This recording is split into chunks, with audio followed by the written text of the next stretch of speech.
हाय beautiful souls, कैसे हैं आप सब। आई होप कि आप सब अच्छे होंगे।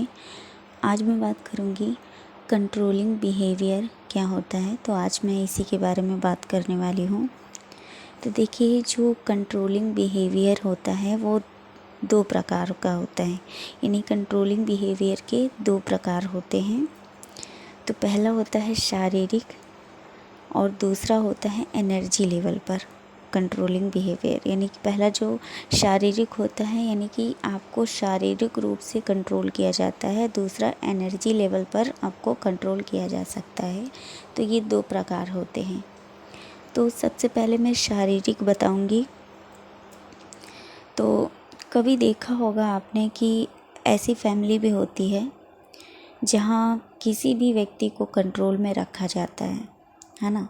जैसे कि आप यहाँ या वहाँ नहीं जा सकते हैं, या फिर आप ये काम नहीं कर सकते हैं, आप या फिर आप ऐसे ये काम ऐसा करो, आपको यही खाना या पहनना है, आप ये नहीं कर सकते, आपको ऐसे ही रहना है, आदि बहुत सी बातें होती हैं, है ना। लेकिन मैंने यहाँ पे छोटा सा उदाहरण देने की कोशिश करी है। तो बहुत सी बातें होती हैं और किसी भी व्यक्ति को भी किसी भी व्यक्ति के द्वारा कंट्रोल किया जा सकता है। तो मैं यहाँ मुख्य रिलेशन की बात नहीं कर रही हूँ, क्योंकि रिलेशंस कोई भी हो सकता है। फादर मदर, ब्रदर सिस्टर हो सकते हैं, हस्बैंड वाइफ हो सकते हैं, या फिर कोई अदर रिलेशनशिप में लवर्स हो सकते हैं, फ्रेंड्स हो सकते हैं। तो ऐसे लोग हो सकते हैं, है ना। तो ऐसे लोग ना जो कंट्रोलिंग बिहेवियर रखते हैं, ये आपके वर्क प्लेस में भी हो सकते हैं। आपका बॉस हो सकता है ना। आपका टीचर हो सकता है, आपके बेस्ट फ्रेंड हो सकते हैं, आदि कोई भी व्यक्ति का ऐसा बिहेवियर हो सकता है जिसके द्वारा आपको कंट्रोल किया जा सकता है ना। तो इसे कहते हैं शारीरिक रूप से आपको कंट्रोल किया जा रहा है, जिसमें आपका क्या होता है कि आपका शरीर पूरी तरह से उनके नियंत्रण में रहता है। यानी कि हम देख सकते हैं ना, शरीर आपका है लेकिन आप पर कब्जा जो है किसी और ने किया हुआ है। आपके शरीर पर किसी ने और कब्जा किया हुआ है, आपकी लाइफ पर किसी ने और कब्जा किया हुआ है। तो ऐसी स्थिति में आप अपने मन को ना मार कर दूसरों की इच्छाओं को पूरा करने लग जाते हैं, है ना। तो ऐसी स्थिति हो जाती है। ऐसी स्थिति में कोई भी व्यक्ति, ऐसी स्थिति अगर है उसकी, तो वो अपने मन को मार करके दूसरों की इच्छाओं को पूरा करते हैं और मजबूरन आपको अपनी इच्छाओं को मार कर दूसरों के अनुसार सभी कार्य करने पड़ जाते हैं। और बात बात में आपको टोका जाता है, ब्लेम लगाए जाते हैं।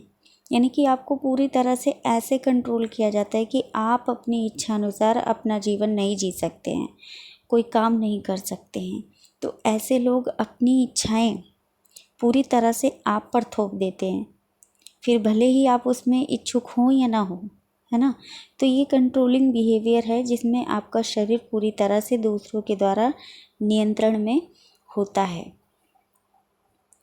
तो अब मैं बात करूँगी कि जो दूसरा कंट्रोलिंग बिहेवियर है, एनर्जी लेवल पर होता है, इसके बारे में बताऊँगी। तो जो एनर्जी लेवल पर बिहेवियर होता है ना कंट्रोल करने वाला, यानी एनर्जी लेवल पर ऐसा आप बोल सकते हैं कि एनर्जी लेवल पर ऐसी एनर्जी होती है जो आपको कंट्रोल में करती है ना। तो इसमें ये होता है कि आप शारीरिक रूप से तो स्वतंत्र होते हैं। यानी कि देखने में लगता है कि आप पर कोई भी पाबंदियां नहीं हैं और आप कहीं भी आने जाने में या अपनी इच्छा अनुसार जीवन जीने के लिए स्वतंत्र हैं, है ना।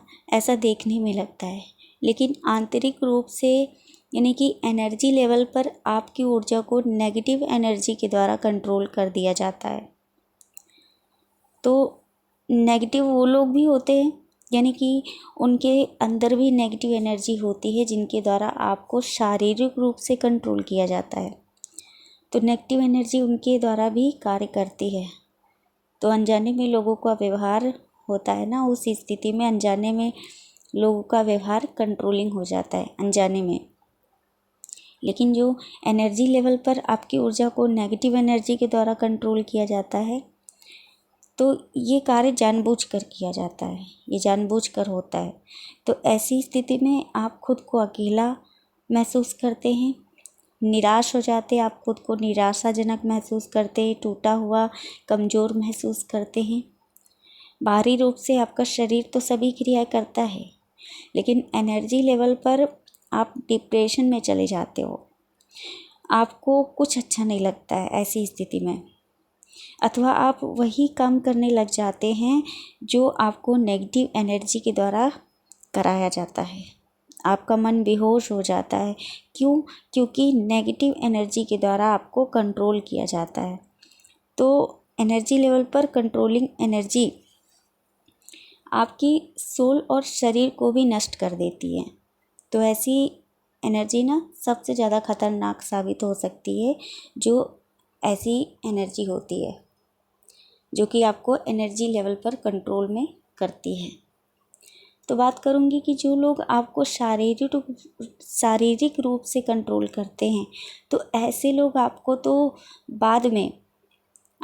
बाद में सबसे पहले वो क्या करते हैं, खुद को ही सबसे ज़्यादा परेशान कर रहे होते हैं। क्यों कर रहे होते हैं? क्योंकि उनका जो कंट्रोलिंग बिहेवियर उन्हें खुद परेशान करता है। तो उन्हें खुद क्यों परेशान करता है, वो अपने ही बिहेवियर से क्यों परेशान होते हैं? तो ऐसा इसलिए होता है क्योंकि देखिए, जो उनका कंट्रोलिंग बिहेवियर होता है, तो ऐसी स्थिति में ना वो ये चाह रहे होते हैं कि उनके मुताबिक हर चीज़ें हों, है ना। सामने वाला पर्सन उनके मुताबिक चले, उनके मुताबिक जीवन जिए, यानी कि पूरी तरह से ना वो अपनी इच्छाओं को दूसरों पे डिपेंड कर देते हैं।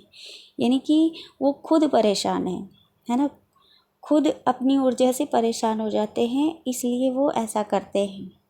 तो ऐसे लोग दूसरों को जज करते हैं, दूसरों के प्रति नेगेटिव सोचते हैं, चीखते चिल्लाते हैं दूसरों पर, और अपनी ऊर्जा को ऐसे ही बर्बाद करते रहते हैं।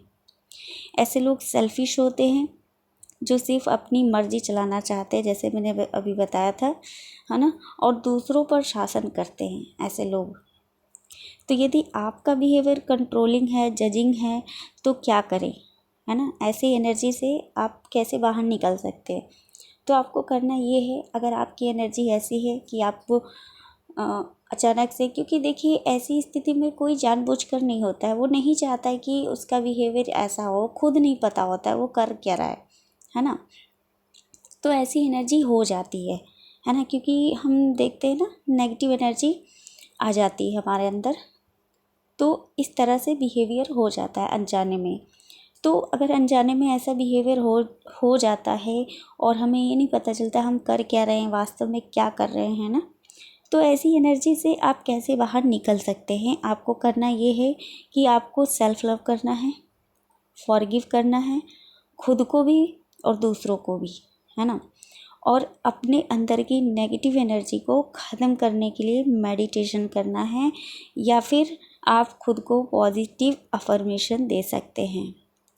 और दूसरा क्या करना है, जो सबसे अधिक ध्यान देना है, अपने कर्मा क्लियर करने हैं, अपने कर्मा को रियलाइज़ करना है ना। तो ऐसा करके आप ऐसी एनर्जी से, कंट्रोलिंग बिहेवियर से ना, और जजिंग एनर्जी से आप बाहर आ सकते हैं। तो यदि आप ऐसा नहीं करते तो याद रखें कि कर्मा रिटर्न्स ज़रूर मिलता है ना। सबको कर्मों का भुगतान ज़रूर करना पड़ता है, फिर चाहे वो अच्छे कर्म हो या बुरे कर्म हो, और चाहे कोई भी व्यक्ति हो, सभी को उनके कर्मों का फल ज़रूर मिलता है। तो यदि आपने किसी भी व्यक्ति को कंट्रोल किया है, या फिर किसी भी पशु पक्षी को भी कंट्रोल किया है, तो याद रखें कि आपको भी कभी ना कभी किसी की भी व्यक्ति के द्वारा कंट्रोल किया जा सकता है ना। तो वो कर्मा आपको ज़रूर मिलेगा। तो आप चाहे वो किसी के साथ भी करें, किसी पर्सन के साथ में करते या किसी भी पशु पक्षियों के साथ में करते हैं, तो वो कर्मा आपको ज़रूर मिलता है। तो आप ऐसी एनर्जी से बाहर आ सकते हैं, जैसे मैंने बताया कैसे आ सकते हैं। तो देखा जाए ना, इस पृथ्वी पर सभी व्यक्ति को अपना जीवन जीने का पूरा अधिकार है। सभी व्यक्ति क्या ही पशु पक्षियों को भी, है ना। लेकिन होता क्या है ना, यहाँ पे सब उल्टा हो जाता है। हम जो मनुष्य होते हैं ना, अपनी ना समझ बुद्धि के कारण क्या होता है ना, हम दूसरों पर शासन करने लग जाते हैं, फिर चाहे वो पशु पक्षी हो या फिर कोई मनुष्य हो, है ना। तो ये शासन वाली एनर्जी क्यों आ जाती है? क्योंकि हम खुद से ही प्रेम नहीं करते हैं। जब हम खुद से प्रेम नहीं करते तो दूसरों से कैसे करेंगे, है ना। तो ऐसी एनर्जी इसीलिए आ जाती है। इसलिए आपको बताया जाता है कि आप सेल्फ लव करके दूसरों को भी लविंग एनर्जी सेंड कर सकते हैं, और साथ में फॉरगिव खुद को भी और दूसरों को भी कर सकते हैं, है ना। क्योंकि देखिए, कमियां हम सभी के अंदर हैं। कोई भी ऐसा व्यक्ति नहीं जिसके अंदर कमियां ना हो। हम सभी एक जैसे हैं, है ना। हम सभी के अंदर कमियां हैं, चाहे वो कितना भी महान व्यक्ति क्यों ना हो, सबसे गलतियां होती हैं, है ना। तो हमें क्या करना है, हमें एकजुट होके रहना है। हम सभी ईश्वर के बच्चे हैं, इसलिए हमें ऐसा नहीं बनना है कि हम, है ना, खुद को भी सता रहे हैं और दूसरों को भी परेशान कर रहे हैं। और साथ में उसके द्वारा, ऐसा बिहेवियर रखने के द्वारा हम, जिसे हम कहते हैं ना कि हम ईश्वर में सच्चा विश्वास रखते हैं और ईश्वर से प्रेम करते हैं, तो ऐसा अगर हम बिहेवियर है हमारा, तो हम ईश्वर से कभी भी प्रेम नहीं कर सकते, ना ही हम ईश्वर को जान सकते हैं। क्योंकि ईश्वर क्या है? प्रेम है ना।